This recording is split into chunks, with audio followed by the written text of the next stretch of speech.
All right. Well, we are at the top of the hour, so I want to thank everybody for being on the call today. We want to respect your time, so we're going to get started here. I just want to thank everybody for joining us on the 27T Impact Series, our compensation conversation. And we're here with Mark Mitford, the founder of HR Catalyst. We're going to dive a little bit into what we'll be talking about today. Before I do that, I did want to just give a few housekeeping items. So first and foremost, know that this presentation is being recorded. So if you do need to step away for any reason or dip out early, know that you will be receiving a recording of this following our conversation here today, as well as our conversation is meant to be interactive. So the Q&A box is open. If you have questions, please go ahead throughout the presentation, pop them into the Q&A box, and know that's being monitored. And we will have time at the end for questions as well. So we want to make sure that you all, as folks joining our call here today, get the most out of our conversation this afternoon. And want to, again, thank you for being here. So what is the compensation conversation? Really, what we're here today to talk about is you all, as business leaders on this call, want to make informed and strategic decisions about your compensation strategy. And with Mark here, he's our expert to explore the challenges and opportunities in today's landscape and provide you with actionable insights to really get the right people in the right seats and really focus on that business performance side of the equation when it comes to compensation. I'm really excited about what Mark has in store for us here today. And I think there's going to be a ton of actionable takeaways that we can get from this conversation. For those who don't know Mark, Mark is the founder and managing director of HR Catalyst Consulting. His firm specializes in fractional HR leadership, really working with small to mid-sized businesses and really navigating change and transition, whether that's internally in your organization or externally, how the external factors are impacting your organization as well. Mark's real expertise comes in leadership and talent, strategic HR operations. And, I really think the cool part about Mark's background is he's worked with large organizations throughout his career. So he really brings a unique lens as it pertains to the ideas and implementation process that he brings to working with his clients. Not only is Mark an expert here for our conversation, but I consider Mark a dear friend. And I think that his servant leadership and that pay it forward mentality is really what makes Mark unique in this world. And I just want to say thank you to Mark. And I'm going to go ahead and stop sharing my screen. I'm going to turn it over to you, Mark, and let you take it from here. Yeah, that sounds great. Thanks, Will.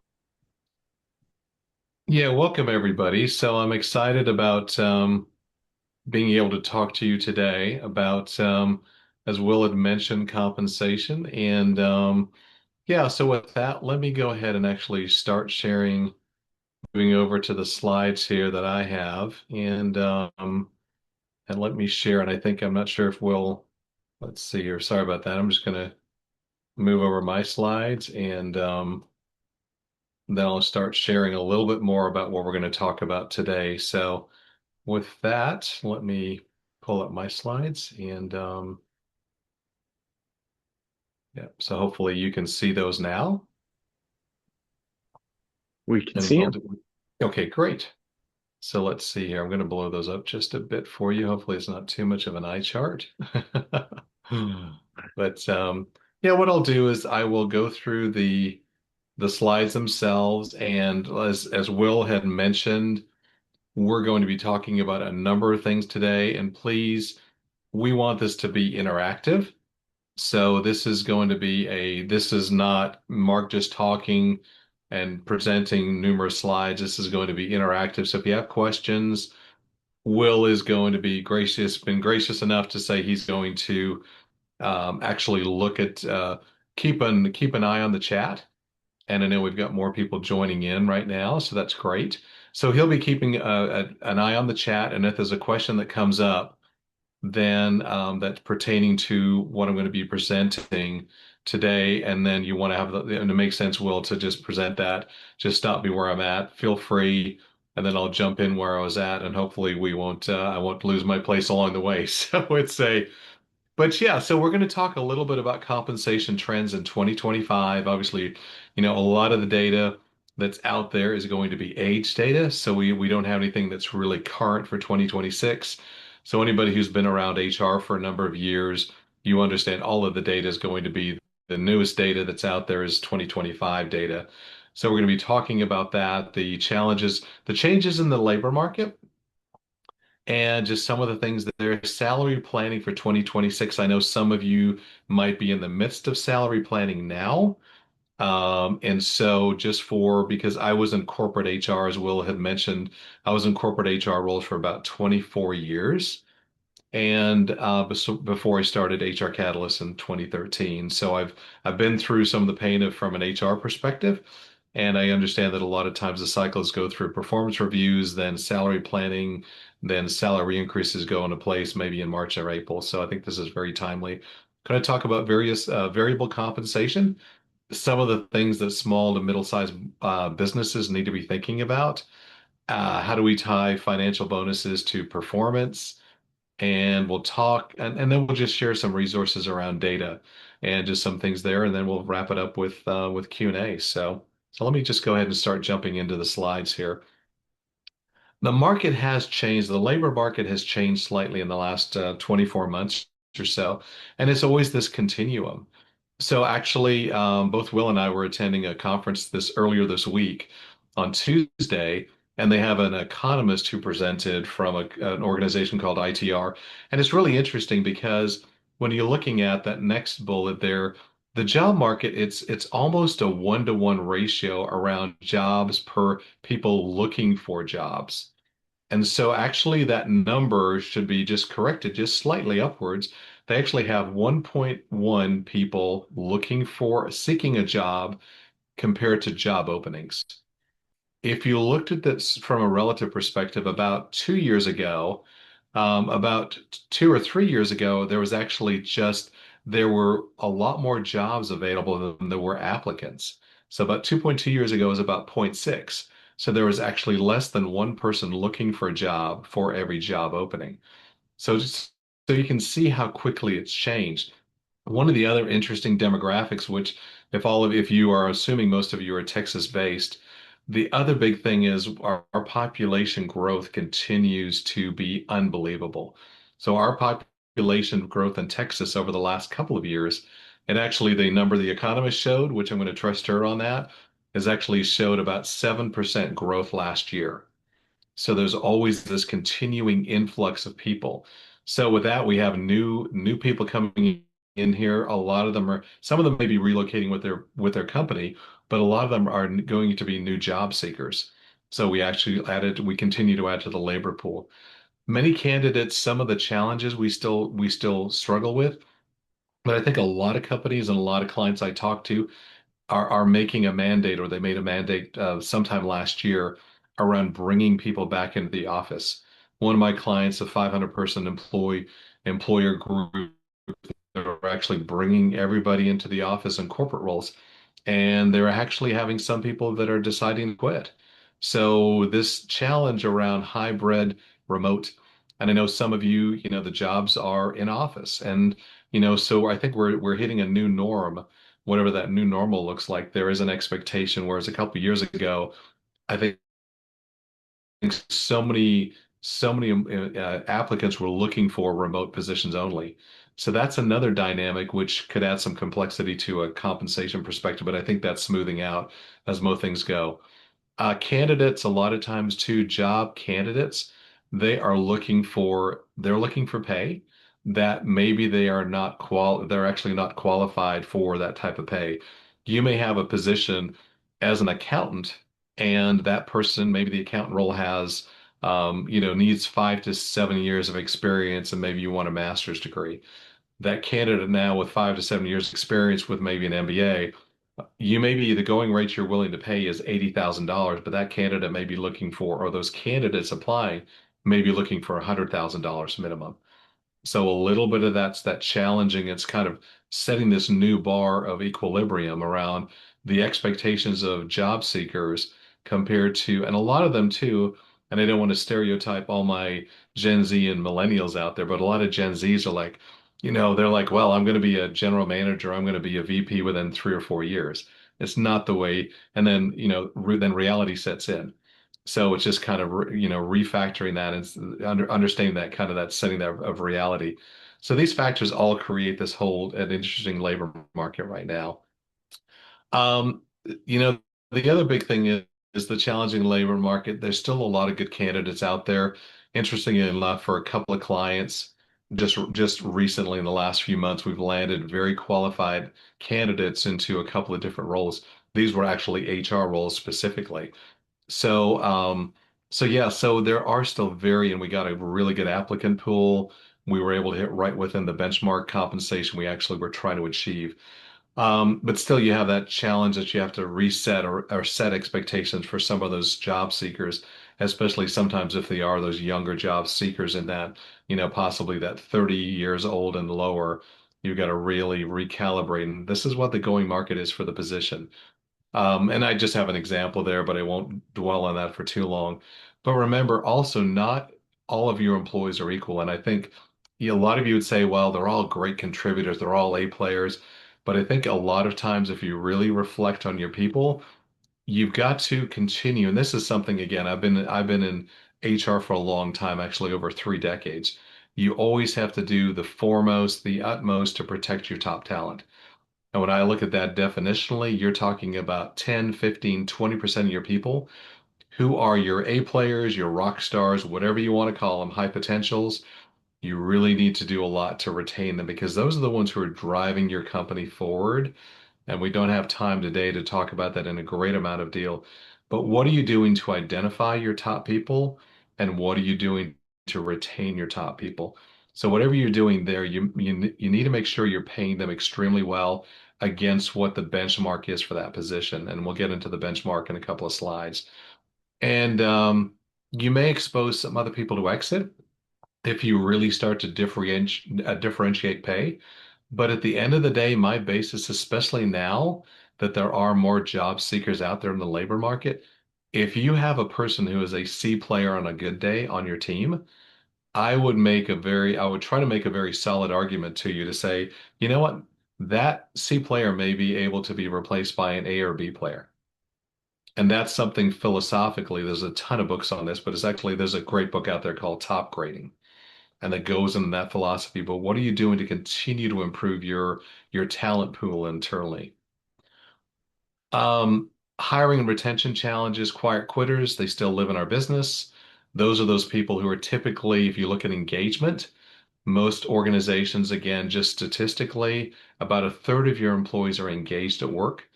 And I just simply say Mark's definition on that for simplicity's sake is these are people who actually wake up in the morning on a Monday morning and they enjoy going to work and they actually look forward to their jobs. And you have a lot of people who are actually the lion's share of your employees are disengaged.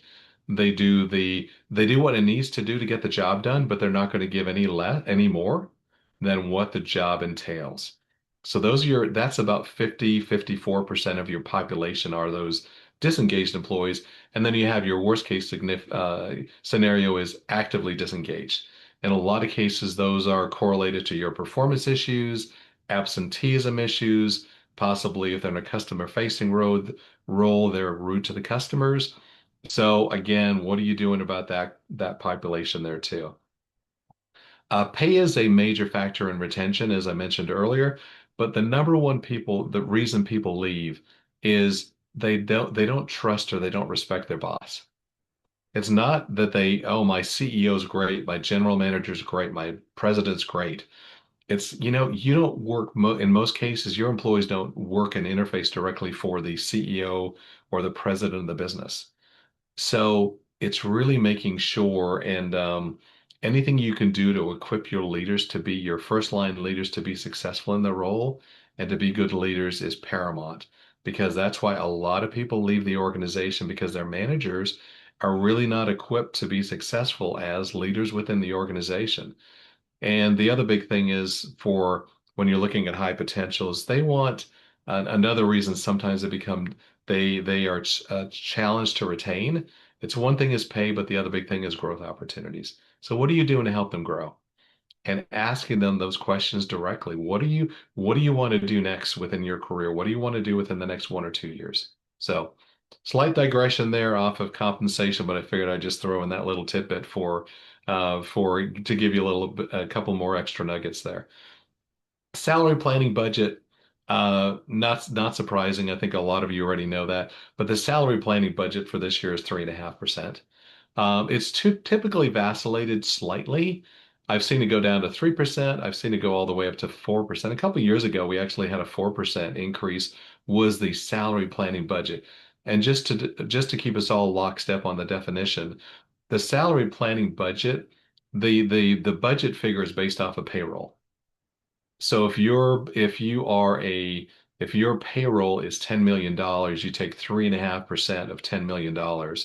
Now, if I do my quick math, and Will, you can correct me if I'm wrong here, but if I do my quick math there, I think that's $350,000 would be your budget off of a $10 million. If your payroll line is 10 million, take 3.5%, and I think that's 350,000. So um, most companies can't afford a higher increased budget, mainly because a lot of the goods and services have increased.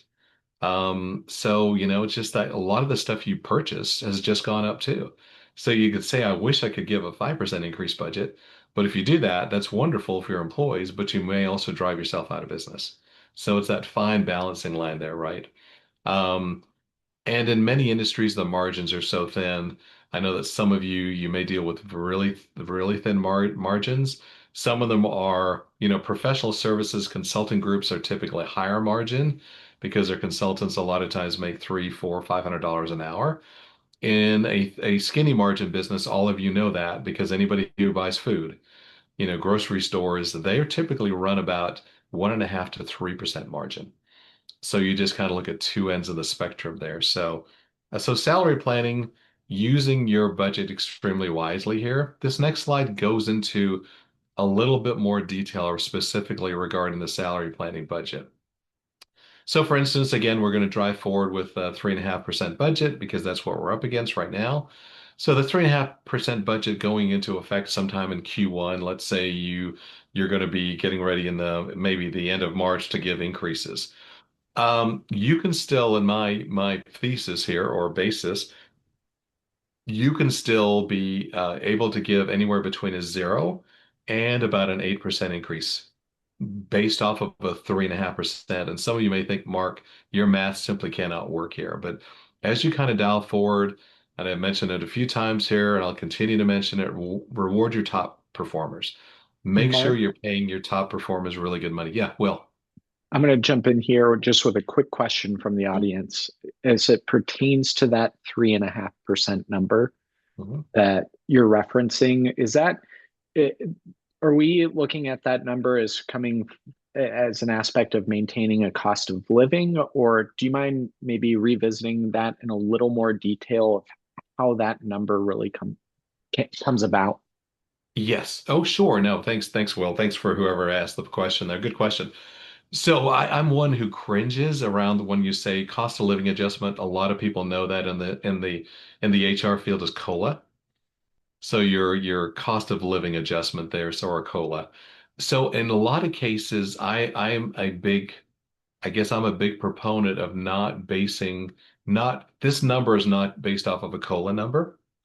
I guess that's the simplest way to put it. So it's not just like everybody's going to get 3.5% because we need to do that to maintain their lifestyle. I'm much more of a proponent, and I know a lot of companies are proponents of really moving towards more of a pay for performance philosophy. So in some cases, people may be receiving a 0% increase. And again, as we talk about this slide in particular, in the next couple of slides, you'll kind of see why I justify it.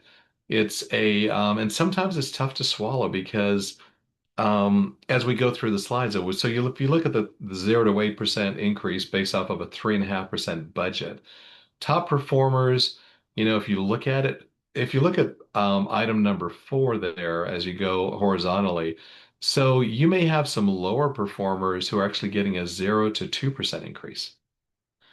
And why would you do that? And again, you may say, well, Susie's been here for 18 years and Susie tries really hard and Susie does this. And it's like, again, we've got to remember here in most cases, I don't know if there's anybody from a nonprofit here, but in most cases, you are working for a for-profit business.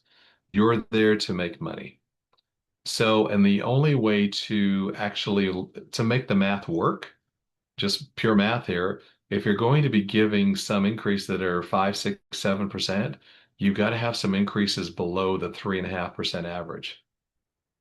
So it's not, so the 3.5% is not a COLA. 3.5%, that number again is based off of salary data that I get from we have a consulting license for an organization called PayScale. They look at salary increase data as to what companies are going to be doing, what companies are doing in actuality for 2026 increases. So that most of those companies are not factoring any type of a COLA. And so that's when they're looking at their budget, this isn't a COLA allowance. I know some organizations, possibly if they're unionized, if it's government, they may be looking at certain things that are more of a COLA adjustment. But in most cases, in privately owned organizations or even the Fortune 500 space, that 3.5% budget is not based off of a COLA adjustment. So if you have employees, the only way to get to that 3.5%, if you're going to give people more of an increase, let's say the 5, 6, 7% increase, the only way you can do that, of course, is you have to give some people a lower increase. You'll see in a couple more slides how I justify that. So it's not just your lower performers. The other big thing is I say, and again, I sat in the HR seat corporately for 25, 24 years. The biggest thing you see here is if a person is not performing well, if a person is a person that you have to write up often, and this person sometimes is not getting their job done or getting it done incorrectly, why are you giving them a salary increase? It's not just like when your 6-year-old plays soccer and they get a trophy. If you're, and I know we live in the trophy generation now, sometimes for those of you who have younger kids, but the workplace is not the trophy generation. The workplace is we live in the world where you have to maintain your top people and keep them engaged, keep them retained, keep on developing them. And if you have a couple of people who you say, you know what, your performance review and the situation with your write-ups and performance, it really doesn't dictate that I give you an increase this year. Here's how you can improve, and here's what we can do to coach you up. But if you decide to leave because your feelings got hurt and we sent you that rude message of you got a 0% increase, a lot of times, again, that opens up that space to be able to bring in somebody different. So that's that item number five. So may create the opportunity. They resign, may create the opportunity to upgrade. Because as I mentioned earlier, the labor market's flipped. So we actually have more job seekers now than we do jobs because a lot of companies have tightened their belt in some way. And there's a lot more people, companies continue to lay off. Even in DFW, I've seen there's some companies that continue to lay off people. So there are a lot of job candidates out there who are willing and able. And sometimes they were let go not because of a performance issue. There was a major restructuring within their organization. And that last item is there's no room to be nice within the salary planning again. I wish I lived in a world of cotton candy, rainbows and ponies, but I don't. I live in a real world. So um, here on this slide, and hopefully you can see the entire slide here well. So so the next thing we wanted to talk about here is Compa-Ratio. And again, this isn't a typo, but it's Comp-A ratio. And so this is a term, I don't know, this is probably compensation 102, let's say. But it's a term that I started playing around with and getting and working within probably 20 years ago. So if you look at it, and again, I did this simple math so I could follow along in my mind and as we walk through the example. But if you have a job, let's say you have a job as a accounts payable clerk. And so this is a job, you may have this position within your company. The low end of the pay is 40,000, the top end of the pay is 60,000, and of course that gives you the midpoint of 50,000.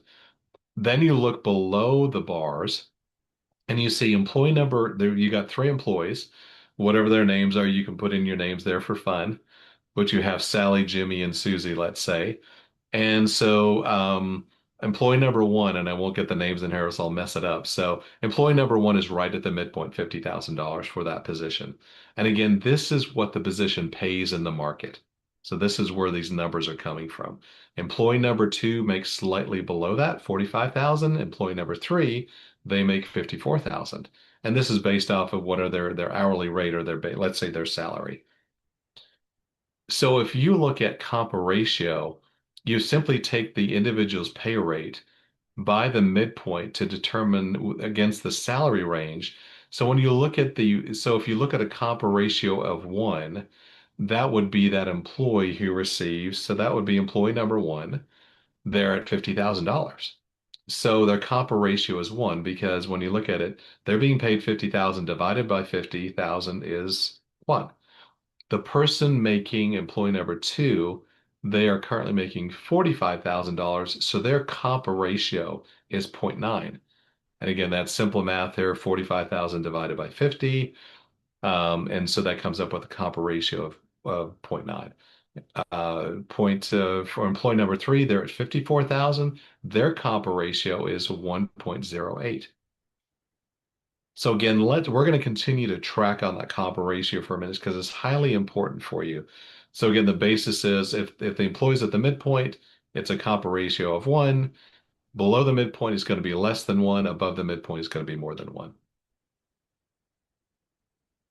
So if you use this example, so again, here it is in just a different way here, but I'm going to continue to move along and just show you. So when we look at our 3.5% budget. So this is where it makes a lot more sense when you look at how do you use Compa-Ratio when you're looking at actually giving people, determining, not giving, but determining what their salary increase should be going into 2026. So if you have our three people, our three employees, you have so there you could say for employee number one, you might recommend a 3.5% budget because that Compa-Ratio is one. Employee number two at below the midpoint at zero point 0.9, you may recommend a 6% increase. And for the employee 50, 54,000, you may actually give them a lower percent increase. It could be 2%, could be 3%. And again, this is a very simplistic example. The other big factor, which I didn't tell you there, was that this is based off of these employees are all at an equal performance level. So in the same job, they're performing at the same level. So if you use a numeric scale or if you use like a verbiage scale, so they're performing it meets expectations. Let's say that's a fairly common one, or they're successful in their role. So they're kind of batting in the middle. They're not really great, they're not really bad. They're kind of meeting they're a good corporate citizen and getting their job done. So that's the basis of it. And this is the same. We're going back to that accounts payable clerk. So hopefully that makes sense that that's how you would actually use that Compa-Ratio somewhat strategically to be able to help you decipher exactly what kind of increase you should be giving employees. I'm going to stay on that before I move over to variable compensation. So again, this is a basis. And if you have employees that if you have six people in one position, if you have three people in one position, if you have 10 people in one position, again, that's how you would base your Compa-Ratio. But part of the premise for it is I would highly recommend that you continue to externally benchmark your what is your internal pay? How does it actually, how do you justify? And the reality check is externally benchmarking it, finding out what the going rate for this position is in the Dallas-Fort Worth market, or if you're in Oklahoma City, or if you're in New York City, because depending on your geography, the pay rate is going to swing tremendously. Obviously, a position that's based in Dallas for an accounts payable clerk is going to be paying very differently for New York City. It's going to be paying much higher there. So you've always got to be factoring in that because it's not only where the position is, it's really based on where the position is based and what is the going rate for that position in that location. So if anybody listening in today or joining the webinar, if you have employees who are distributed and you have some employees in New York City, some in LA, some in Oklahoma City, some in Dallas, the basis of what you should be paying them is based on what is the labor market in the geography that they reside in. So that's really important because some of you may not have just employees here, and you may have places that are less. I know a couple of people who signed up for this. You have employees in different parts of Texas. And again, the swing is pretty tremendous on different parts of Texas too. So before I move over to the variable pay, any questions that anybody may have, Will?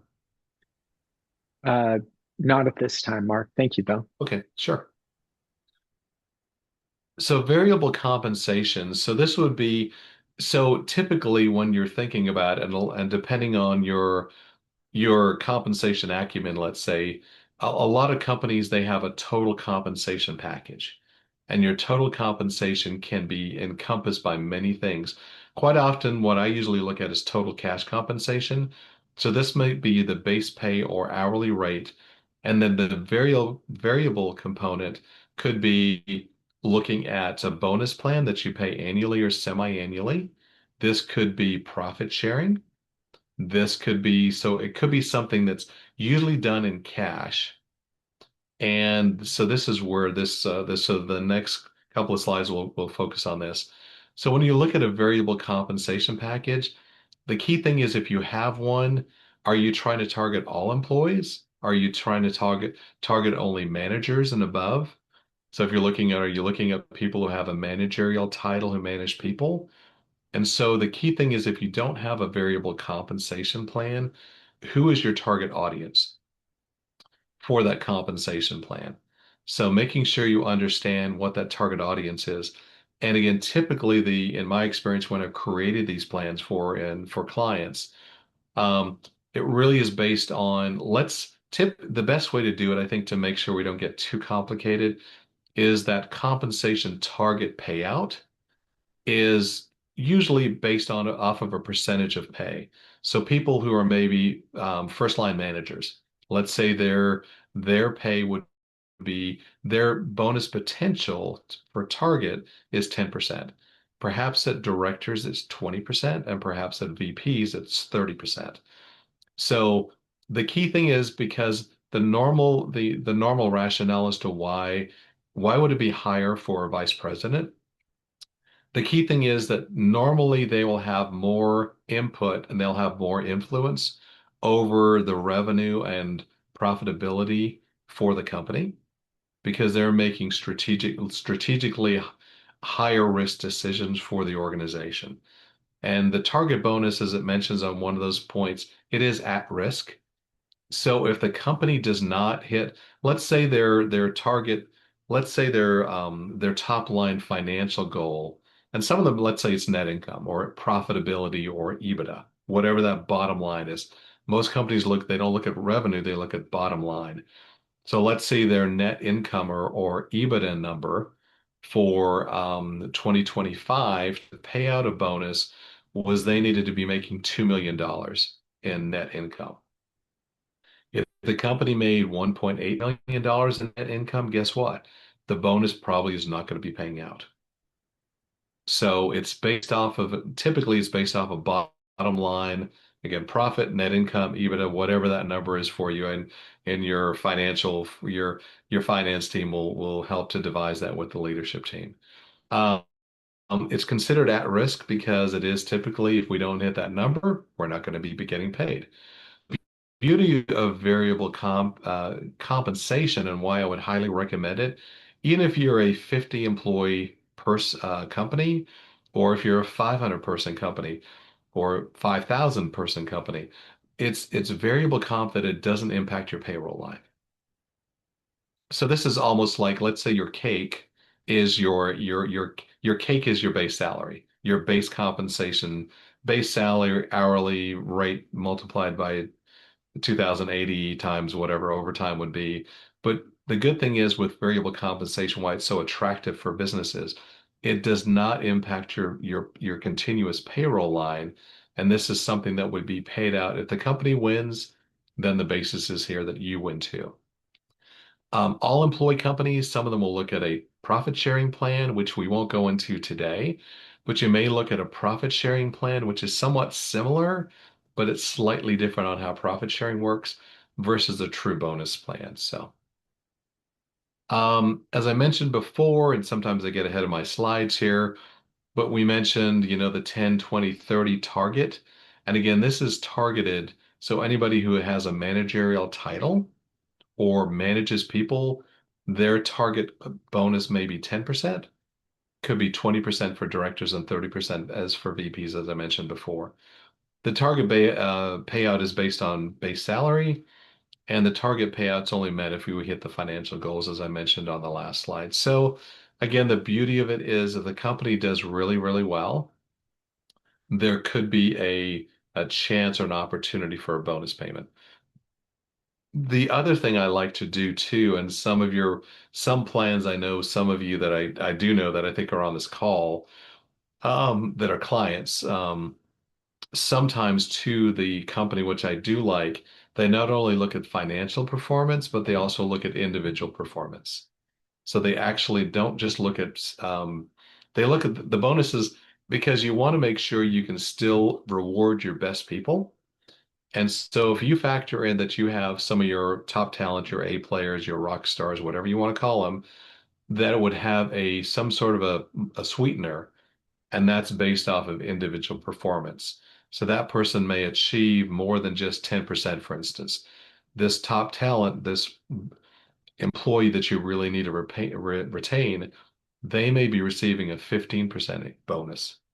Whereas somebody who is a lower performer, they may get their target is 8%, but their individual performance may actually factor down the bonus payout they're going to receive. Because if you don't do that, sometimes you're sending mixed messages. You're a lower performer, but you're still going to be receiving the same target bonus as one of our A players we need to retain. So. Team-based bonuses, in some cases, and again, these are very individualized. A lot of times it's not uncommon to find these in construction companies, architectural companies, software development companies. I used to work in software, well, I used to work in the telecom sector, telecom equipment companies, and they had projects that sometimes went 12, 24 months. So in some cases, they would have a much more of a team-derived bonus. An architectural firm or construction firm may also do things that are team-based bonuses. So this team that's working on this building this new 10-story high-rise in Dallas, they would be if they finish the job ahead of schedule and they finish it on time with the right quality, they may be eligible for a specific bonus just for that team who was working on that project. So that's the idea of that team-based bonus. Again, probably don't have time to go into that in a huge amount of detail, but team bonuses, and again, I know some construction clients do that. It's usually based off of are there milestones they're achieving? And what does that milestone look like and have they achieved it? And a lot of times too, that's how they're paid because their payments could be a little bit lumpy because they may not get a one big payment at the end of the project because if that project's a 2-year project creating a 10 or 20 story high rise building in Dallas, it's going to take a while to do from digging, starting with ground, starting at dirt and then building up all the way from there. So that's why some of those bonuses are paid out, and a lot of times they're correlated to actually milestones they hit and also pay that they're receiving from their clients to actually achieve those milestones. Team bonuses, again, are not guaranteed. They are at risk and they're based on financial performance in most cases, but you can also base that on an individual factor too. Last couple of slides. I know we're getting probably close to time here. Where can you get so external pay? Some of you on this call may say, Mark, we've never actually looked. We don't look at our what the external market is for this job. I would, if you're in that camp, I would highly recommend you look at external market pay at least every 2 years, because as we all know, external pay continues to change. And that's why sometimes when you're hiring somebody, where we started off on this webinar, sometimes you find this person's now the going rate for this position. It used to be 75, and now this position, the going rate is 82 or 85,000. So that's the external market will continue to move, and you need to make sure you're keeping pace with the external market, or at least you're trying to keep pace with the external market. And in some cases, very specialized positions that are high growth, those positions will move very quickly. I know in some cases like IT, IT services, cybersecurity services, healthcare, those markets actually move very quickly right now. So there's a lot of markets which are considered hot markets, whereas some of you, their markets may not move as quickly. But here's a couple of great tools or resources. You can use the Bureau of, BLS. That's the government. It's actually bls.gov. That has some good resources on it. Glassdoor, Indeed, LinkedIn Salary, Payscale, salary.com. They have a tool called Comp Analyst and Salary Expert. You can also look at Google. The key thing that when we do this use as a service, so we do this as a service for our clients. The key thing I would be very wary. It's just like anything in Google, right? When you Google something, be very careful because you're not sure of the source and you're not sure exactly where this information was derived from. So use it with a grain of salt. Try to make sure you actually look at multiple resources if you want to do this yourself. And but again, those are very, very good. Some organizations they have an HR system, and their HR system actually has a comp benchmarking tool. So that's another good one to use. We use, and this is not a hopefully not a shameless plug, we use Payscale is the so consulting license for Payscale. The reason we use Payscale is the data is always it's a cloud-based model. The data is not static, it's always moving. And so the data will continue to shift probably every week, slightly, but it will shift. Also, the data is customized by industry. It'll be customized by industry, by geography, and revenue. Those are key factors. So whatever tool you use to externally benchmark pay to look at what the going rate is externally, make sure you're getting because you don't want to pay, you don't be looking for Dallas rates if you're looking at a pool that's primarily New York City or Los Angeles or San Diego or San Francisco. You're going to be getting wildly different pay that could be highly inflated. Similarly, in the other sense, if you're looking at Little Rock, Arkansas, or you're looking at Kansas City, you might find they're lower pay. So making sure where does this data come from? Because it may look really pretty, but making sure you understand the source of the data, or else that's going to be the old analogy that I use sometimes, garbage in, garbage out. So making sure you're not getting garbage on the front end, making sure you're getting quality data on the front end to get quality data on the back end. The other thing we like is we can give detailed reports to clients. And again, I know some of you, I think that are on the call here, you use some of our services for that. So again, it's one of the reasons we use what we do. So we get quality data that's reported, and we can actually look at it against your employee base. So again, make sure lots of good tools out there. Just make sure the data source it's coming from to validate it against your current workforce. With that, I guess we're up to questions now. So I think we're probably getting close to time here. So happy to take questions now and open it up. So Will, I will let you I'll stop sharing for now. And I will let you see, Will, if there's any questions that have come up or Q&A that's come up that for anybody in the audience, or I don't know, Will, this may have provoked some thoughts for you too. Yeah.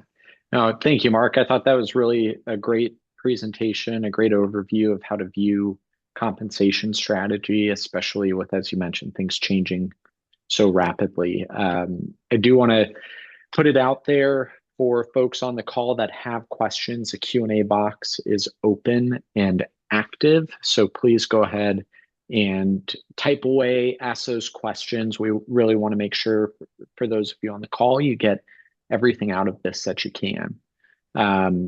One of the first questions that came in is focused around that 0% increase conversation that you were talking about, Mark. And how do you navigate not giving somebody an increase year over year? hmm Yeah, it's a great question, Will. So I think it's one of the key things too is that you may end up. So I gave one scenario, but let me give you another scenario, which I did not mention. You may have somebody. So this could be.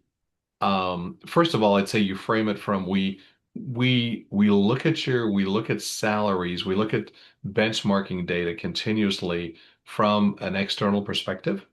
So think if you start about it, this is what the going rate of pay for this position is here. And we currently see, so if you do, ideally you do some sort of a performance review for this person at least annually. Maybe some of you do semi-annual reviews, some of you may do quarterly. But you base it off of that you're creating a culture for pay for performance. And if the employee is not performing well, then in my mind, it's very hard to justify giving a low performer who the company is struggling with a pay increase. So one of them is it's just the hard facts. So one of them is just the hard facts there. You also might give a lower increase or a no increase. If you have a person, let's say that example I was showing earlier on the slides, you had 40 to $60,000 as the range for that position. If you have an employee who's been in that same role for 15 years, they may currently be making $62,000. The maximum point is 62. They're over the maximum. And so there, the conversation would look like, you know what? Jimmy, you're very good at what you do. You've been in this position for a long time, but we can't pay you anymore for that position because this is what the market is paying for this role. So for us to continue to exacerbate the issue and making your pay continually to be higher, we can't justify that openly. In some cases, companies decide if you decide we still need to do something because Jimmy is a great employee. What what I've seen with several clients and when I was in corporate roles, in some cases they would actually give the person a one-time bonus. So instead of giving them a salary increase to make that situation worse, they'll actually say, you know what, your increase would have equated to $4,000. We're going to give you a $4,000 bonus, so we're not making your base salary even worse and continue to move you outside of the benchmark. Um, the other thing I'll say there really quick, Will, is that your benchmark, you should benchmark externally every 2 years because the market is going to continue to pay for the market's going to continue to change for that job. So as we talked about increases in COLA and inflation, part of what you're doing is that 40 to 60K range it's artificially set right now, but in 2 years that may be 43,000 to 63,000. So the market pay for that role may have shifted up. It's usually not never going to shift down, because we don't have deflation, and most we wish we did, but we don't. So a lot of times making sure you benchmark if you have salary ranges for positions, making sure you actually benchmark at least every 2 years, because that salary range for that position may have moved upwards. That's great. And Mark, maybe describe a little bit how, because a topic that comes up when I'm talking to other HR professionals a lot is the culture of an organization. Maybe can you touch on any sort of real life examples or real life feedback on what type of culture tends to, where you start to see a shift in culture by transitioning to a more pay for performance model versus just a generic year over year increase? Sure. No, that's a great question, Will. I think part of it is that some companies are very intentional about when they're recruiting people, they will actually be very intentional. They'll put it even on a posting on LinkedIn or Indeed or wherever that they actually say we pay above market pay. So some companies, a lot of companies, they go right in the middle of the fairway at 50% pay. So they're actually benchmarking 50% of midpoint. But in some cases, I worked for a couple of companies. One of them kind of a little company most people have heard of as PepsiCo. Pepsi notoriously pays extremely well, but they are a very high performance culture. And so it's not uncommon that they're going to continue 5 to 10% of their workforce will disappear every year. They're that. So part of it is their culture. They're high performing. We expect 110, 120% from you daily. We pay you really well. And if you meet our criteria for being a really good employee, we will continue to pay you even we will continue to pay you better than what we pay you today. So I would say if you are looking at if you are really focused on hiring the best people, don't just say, oh, it's putting in air quotes, we hire the best. Well, I would say put your money where your mouth is. And in some cases, I know that some companies, they will put it right there. They have that much confidence in that. They'll actually put it, we pay above market pay, or we pay 65th percent of market pay. And that's what they do. And they tell people right up front when they interview, not everybody's going to make it to this company, but those who do well here are going to be paid well for the work they provide because they're going to be doing over and above, and that's the expectation. So they will clean house a little bit and cull the herd, but that's their philosophy that they will actually follow, and they really stick to their guns there. That's great. Um, just going to give one last plug here. If anybody else has any other questions, to go ahead and put it in the Q&A box. The other question that came through was, how do you actually go about implementing a strategy like this? Yeah. No, that's great. Yeah, it's wow, I wish I had 15 minutes to respond to this one. I would say the yeah, the quickest thing is the easiest answer is that you could one of the key things is I would say it has to be driven almost around your like I love to think about culture. Think about your culture first, think about your strategy and get alignment at the leadership team, the executive team level and making sure you're going to, if you want to do this, it's not like you can put your toe in the water or it's, the person's almost pregnant. No, it's either they're pregnant or they're not pregnant. It's not something where you can actually make that delineation. So I would say the key thing is if you want to go down this path, making sure that there's leadership team alignment, that this is a path you want to go down. Mhm. And then figure out mechanically how are you going to do this because maybe the company's never benchmarked positions before. So making sure you set pay ranges and benchmark positions so then you actually have data and you have a framework to base your decisions off of. And then letting people know that, and then really it's a lot of it, to me, the bow on the package is communications. If you decide to go down this path, you decide to do some of these things, then it's probably almost like in your world, Will, it's like, having doing a company match. Some companies love to do company matches for 401ks and things like that. It's like, again, before you just say, "Oh, we have to do this." Well, make sure you do your due diligence. And what does that really mean? So if you're going to go down this path, do your due diligence, but the key thing is, does this fit your culture? Because would this be counter to your culture or would this actually reinforce your culture? And then secondly is the alignment of leadership to go down this path. And then the last thing is figuring out, then doing some of the mechanics around benchmarking positions, seeing where your people fall against that Compa-Ratio in those roles. And you benchmark the position first, and then the Compa-Ratio is your person. So always make sure when you're thinking about it, don't think about Susie or Jimmy. Think about this is what the role pays in the market. So that's one of the things you really have to bifurcate.